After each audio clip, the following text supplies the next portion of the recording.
Board के ऊपर भी आप कहीं न कहीं पर अपनी बातों को, अपने प्रेयर्स को रखेंगे कि सर ये प्रकार की समस्याएँ हैं। और मुझे लगता है कि उनको भी इस बात में आपके आने के बाद कहीं न कहीं वो भी कंसीडर करें, क्योंकि वो भी ह्यूमन बीइंग है, उनसे भी एरर हो सकती है।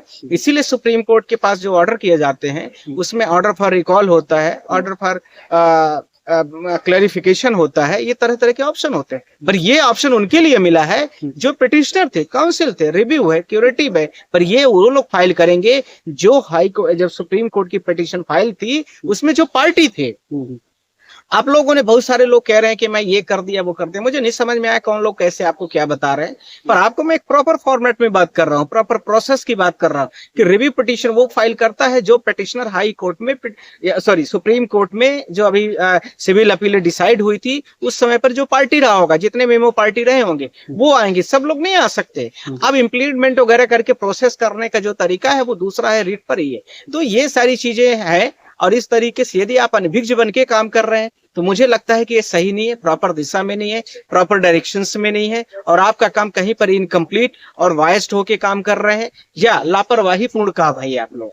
जी, लापरवाही पूर्ण तरीके से काम है। ये जो 4 अप्रैल को राष्ट्रीय राजधानी दिल्ली के रामलीला मैदान में भारी तादाद में शिक्षक आ रहे हैं, इस आंदोलन के साथ अगर वो शिक्षक यहाँ पर आकर के एक बार अपने पिटीशन के जरिए भी अगर शक्ति दिखाते हैं तो मुझे नहीं लगता कि एक बड़ा दबाव क्रिएट किया जा सकता है। एक महत्वपूर्ण बात यह है। दूसरी चीज ये है कि क्या ऐसे आंदोलनों से सुप्रीम कोर्ट को असर पड़ सकता है? ये शिक्षक इसलिए कह रहे हैं क्योंकि यूजीसी का जब विरोध हुआ था तो सुप्रीम कोर्ट ने इसी मामले पर स्टे दिया था, तो उनको लगता है कि अगर इस तरीके से आंदोलन करेंगे तो शायद सुप्रीम कोर्ट दबाव में आकर के फिलहाल स्टे कर सकता है। तिवारी जी, 2 चीजें मैं आपको बोलना चाहता हूँ। जो जनता का जो आंदोलन होता है वो पॉलिटिकल पार्टीज पर पड़ता है। सुप्रीम कोर्ट को सैलरी मिलती है, जजेस को सुप्रीम कोर्ट का अलाउंस मिलता है।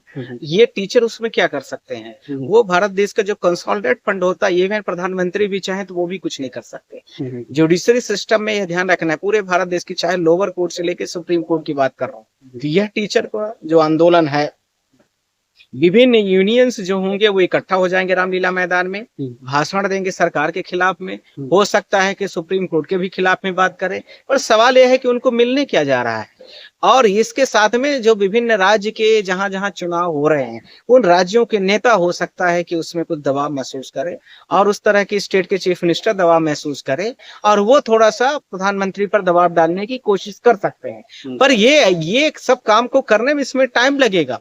जहां पर टाइम लाइन शुरू है, जहां पर टाइम गाइडलाइन शुरू है कि आपका जो है एग्जाम होने वाला है, तो अब आप उसको या तो फॉर्म छोड़ दोगे तो अपने आप क्राइटेरिया से बाहर हो गए, आपकी एलिजिबिलिटी वैसे भी डिसाइड है। ये सारी चीजों को लेकर के इसमें कुछ न कुछ कहानी जाती। मैं आपको एक बड़ा महत्वपूर्ण बात करने चाह रहा था तिवारी जी, उससे मैं आपसे बोलना भी चाह रहा हूँ। उत्तर प्रदेश सरकार ने जिस प्रकार से हमारी पिटीशन फाइल थी, और उस पिटीशन में हमने स्पष्ट किया था कि 10वीं और 12वीं, आपको याद होगा कि उस बेस्ड के जो टीचर हैं, उन टीचरों को टेट कैसे करना पड़ेगा, उनके लिए मिनिमम 5 साल 7 साल ऐसे समय चाहिए। उत्तर प्रदेश सरकार ने एक नया बीच का रास्ता निकाला है, और उन्होंने बोला कि जो लोग फॉर्म भरने के जो लोग गवर्नमेंट जॉब पर हैं 10वीं बेस्ड या 12वीं, तो सीधे ही एलिजिबल हो गए। अर्थात कुछ बचने का रास्ता ये सुप्रीम कोर्ट में था भी कि इसको दिखा करके सुप्रीम कोर्ट उसको बाहर कर देती, तो वहां पर भी कहीं न कहीं राज्य सरकारें अपने काम को साधने में लगी हैं कि टीचरों को कहीं न कहीं बाहर का रास्ता दिखा दिया जाए। मुझे लगता है कि इन गाइडलाइन के आधार पर सुप्रीम कोर्ट में स्टेट आ सकते थे, पर यहाँ पर तो मुझे नहीं लगा कि आए। पर वो उन्होंने इस तरह से क्लैरिफिकेशन कर दिया, तो जो पीआरटी वाले टीचर थे, प्राइमरी वाले, इसके साथ में जो उसके ऊपर थे जूनियर के, तो ये सारे लोग कहीं न कहीं पर बाहर हो गए। अब वो भी, उनके भी ग्राउंड कहीं न कहीं वीक हो गए। तो राज्य सरकारें भी तो कहीं न कहीं पर, ये भले कहते हो सरकारें चाहे जो भी हो, राज्य की वोट लेना है, टीचर चाहे कुछ भी कहते हो, पर सच्चाई कुछ और है। वास्तविकता के साथ में आपके साथ में कितने लोग आए हैं? कोई नहीं आ रहा है। तो आप अपनी लड़ाई अपने से लड़ेंगे। आप तो देश के बोन हैं, आप तो देश के सारी चीजों को उत्पन्न करते हैं, आगे बढ़ाते हैं, एजुकेशन देते हैं, तो आपको कौन समझा सकता है? पर आप अपने आगे अपने कामों को नहीं कर रहे हैं। ये मुझे दुख भी है इस चीज का कि किस तरह से हमारे भारत देश के इतना मतलब बुद्धिजीवी वर्ग है। इसी के साथ में आप लोगों ने टेट का रिजल्ट भी अभी देखा है, बीच में जो आया है सी-टेट का, उसमें देखा है कि 19.8% कुछ रिजल्ट आया है, जो प्राइमरी सुपर वाला होता है जूनियर का। और दूसरा जो प्राइमरी वाला है 6.7 के 7 पॉइंट समथिंग आ रहा है। तो मतलब 100 बच्चों में 7 बच्चे एक में मतलब पास हो रहे हैं और एक में 100 बच्चों में से 19 या 20 का आंकड़ा आ रहा है। तो आप समझ सकते हैं कि किस लेवल में है। जो नए युवा बच्चे आ रहे हैं, नए टीचर आ रहे हैं, उनके बीच में आपको फाइट करना थोड़ा सा टफ है। आप क्यों नहीं समझने की कोशिश कर रहे हैं? आप अपने हाथों में पैरों में सभी के कुल्हाड़ी मार रहे हैं। मुझे लगता है कि आप लोगों को थोड़ा एक्टिव होना चाहिए और एक्टिव होते होते मुझे लगता है तब तक पब्लिकेशन भी निकल जाएगा, गजट नोटिफिकेशन भी हो जाएगा, फॉर्म की जैसे यूपी वगैरह राज्य हैं उनका फॉर्म भी हो गया और उसके साथ में जो है तो और भी विभिन्न सारी चीजें हो जाएंगी। तो फिर आप क्या करोगे?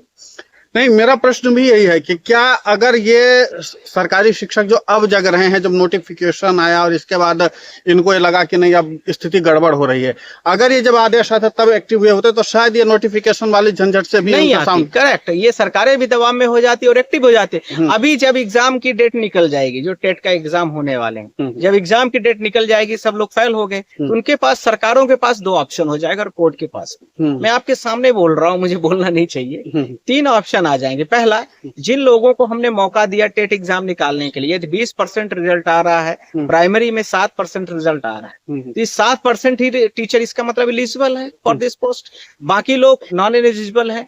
तो ये बाकी लोगों को मैं क्यों सैलरी दूंगा, ये स्टेट कहेगा। कोर्ट कहेगी कि देखिए मैंने एग्जाम दे करके एक रेक्टिफिकेशन कर लिया कि इस पोस्ट के लिए कितने लोग एलिजिबल है, कितने लोग एलिजिबल नहीं है, तो इन लोगों को तो बाहर कर दो। अब उसमें भी ये प्रैक्टिकली में कुछ और करते जा रहे हैं, तो मुझे नहीं समझ में आ रही कि कर क्या रहे हैं। और कोर्ट के साथ में पैरेलली, यदि मैं आपके साथ में लोकसभा की बात करूं, पार्लियामेंट की, पार्लियामेंट का मतलब राज्यसभा लोकसभा दोनों हो गया।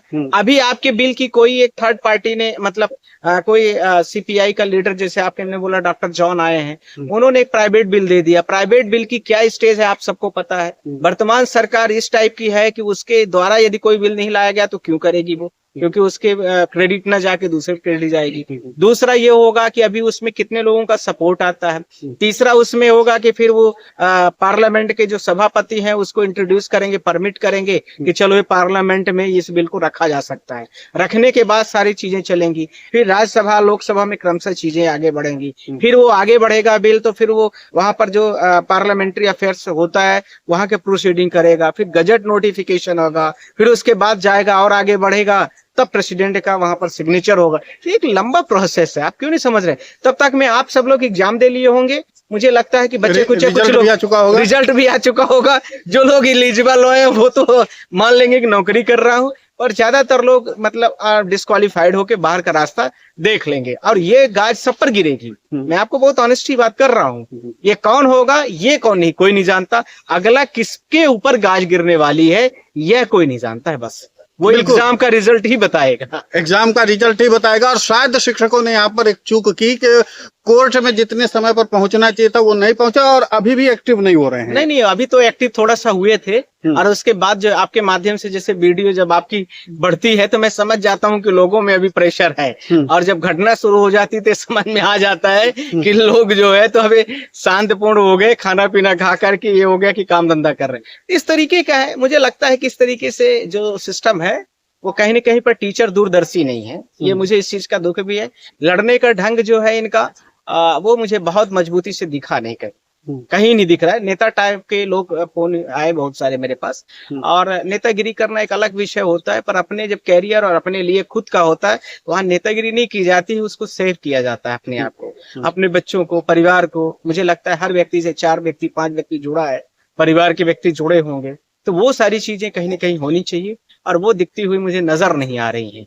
तो मुझे कष्ट भी है कि मैं भारत देश के बहुत सारे शिक्षकों की लड़ाई लड़ रहा हूँ, पर जैसा मैं चाहता हूँ कि लड़ाई लड़ने का मतलब ये नहीं होता। लड़ाई लड़ने का मतलब होता है कि दम दिखना चाहिए। इतने सारे शिक्षक हैं, ऐसा तो है नहीं कि आप इलिटरेट हो, आप अनएजुकेटेड हो। मैं आपको बार बार समझाऊं, मल्टीपल टाइम मैंने आपको लोगों को बोला, पर ये है कि संजय मनी त्रिपाठी वगैरह जितने हमारे जो क्लाइंट्स हैं बड़े बड़े, उन लोगों ने, बेचारों ने दम के साथ लड़ा। जैसे ही ऑर्डर आया तुरंत आ गए सारे लोग, और इसके साथ में अहमद जी, और मैंने आपको बोला है कि कई सारे 5-7 जो पिटिशनर हैं, गोहाना साहब हैं, तो ये सारे लोग जो है तो बड़ी तेजी से आए, और मैं उनको अब उन्हीं की पिटीशन आगे देखिए टकराएगी, और देखिए क्या क्या आपको रिजल्ट दिला देती। तो सर पहली बात यह है कि क्या पहले पखवाड़े में इस पर सुनवाई हो सकती है? डन। आज आप लोगों को शाम तक में पूरे देश में खबर फैल जाएगी कि मैटर आ गया है। ठीक है, आज भी हो सकता था, पर आज उसमें नहीं आए हैं, आज आपको शाम तक में सब अपडेट मिल जाएंगे। और कोर्ट जो है तभी बेंच के बारे में थोड़ा डिसाइड करने में कंफ्यूज हो रही है, मुझे लग रहा है जस्टिस दीपांकर दत्ता या ओवरलैप करेंगे या सीजीआई खुद सुनेंगे, ये सारी चीजों को लेकर के थोड़ा सा विषय है और मुझे लगता है कि इसमें जल्दी ही होगा कुछ। और इस हफ्ते में आप लोगों को, मैंने आपको पहले भी बोला था कि अप्रैल 15 तो बहुत ज्यादा, उसके पहले भी होगा, पर आप लोगों की पिटीशन में दम है, आप लोग लड़िए अच्छे से, पार्लियामेंट में भी आवाज आपकी उठे, जनता के बीच में भी आवाज उठे, सुप्रीम कोर्ट में भी उठे। और ये नहीं सोचना है कि मैं बोल रहा हूं तो मुझे उसमें कुछ बेनिफिट्स हो रहा है, आप लोगों का काम सिक्योर हो जाए, मैं इतना ही चाहता हूँ। बिल्कुल सर, तो सड़क से लेकर के संसद तक और संसद से लेकर के सुप्रीम कोर्ट तक इस मामले पर गहमा गहमी है और अगला हफ्ता बहुत निर्णायक होने वाला है। और इन सब के बीच में आपने सुप्रीम कोर्ट में व्यस्ततम समय में से थोड़ा सा समय निकाला और हमें चर्चा में थोड़ा सा सहयोग दिया, इसके लिए आपका बहुत बहुत शुक्रिया। थैंक यू, आप सबका बहुत बहुत शुक्रिया।